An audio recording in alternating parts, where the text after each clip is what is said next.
changing your life one story at a time. This is the Chicken Soup for the Soul podcast with Editor-in-Chief Amy Newmark. Hey, it's Amy Newmark with your daily dose of Chicken Soup for the Soul inspiration to make you simply happy. So, yesterday we talked about a grandmother who never took out the good china, not even for Thanksgiving. She was saving it. And I've talked about this concept before. The idea that we should use the special things, not save them for a special occasion. After all, who's more special, guests or our own families? When my kids were little, we would often have dinner in the dining room and we would use the good china. It made normal dinners feel like special occasions. And the kids got in the habit of doing the same for me, giving me Mother's Day or birthday dinners in the dining room with all the good stuff. There's a story that I found deep in our library. It goes back 20 years to the second Chicken Soup for the Soul book, and it's about using the good china.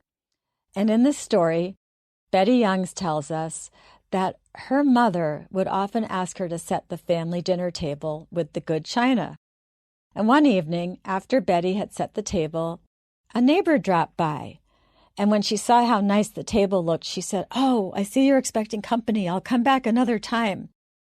Betty's mother assured her she wasn't interrupting anything and there was no company coming. The neighbor was so surprised. She was almost disapproving. She said, "But I only use the good china twice a year."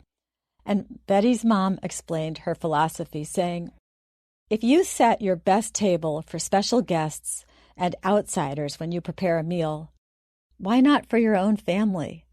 They're as special as anyone I can think of." The neighbor continued to protest, saying that then the good china might get broken or chipped. And Betty's mom explained that a few chips were well worth the special feeling that her family got as they gathered around a table set with the good stuff. And furthermore, every chip had a story to tell. She showed the neighbor one of her own chip plates, one that she had carefully stashed at the back of the cupboard behind the other plates. And she explained that this set of good china had been passed down from her mother, and that when she was 17, she had been setting the table in her mother's house with these plates, because her mother believed in using the good china too. And as she was setting the table, she saw this really cute guy who was brand new to working on their farm. And when the really cute guy was invited in to have dinner with them that night, Betty was very nervous. So she was serving him his plate, and her hands were sweaty, and she was shaking so much because he was so cute that she knocked his plate against a casserole dish and made a little chip in it.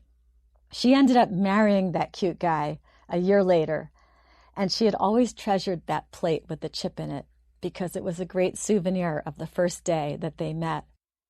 So Betty, who was still a kid at that point, was rummaging through her mother's jewelry box one day when she found that little triangular piece of china. It was in the jewelry box, but it didn't look like a piece of jewelry. She took it downstairs and she held it up next to that special chipped plate that her mother kept in the back of the cupboard.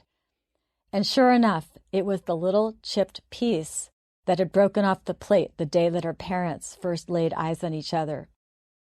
Betty finished her story by saying that she and her sisters were talking about what they wanted from their mother's jewelry box one day.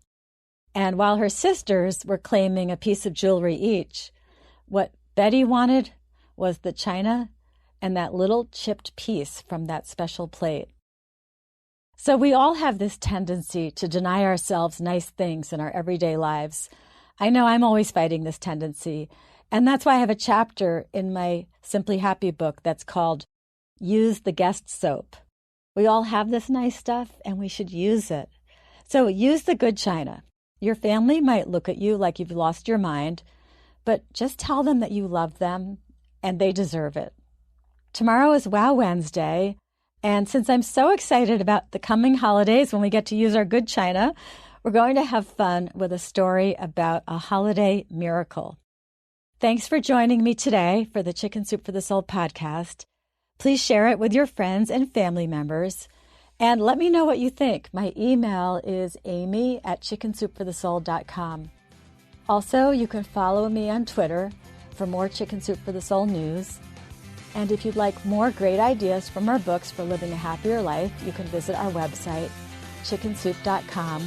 And to get more happiness tips, put hashtag #SimplyHappyProject in your computer on Twitter, Instagram, or Facebook.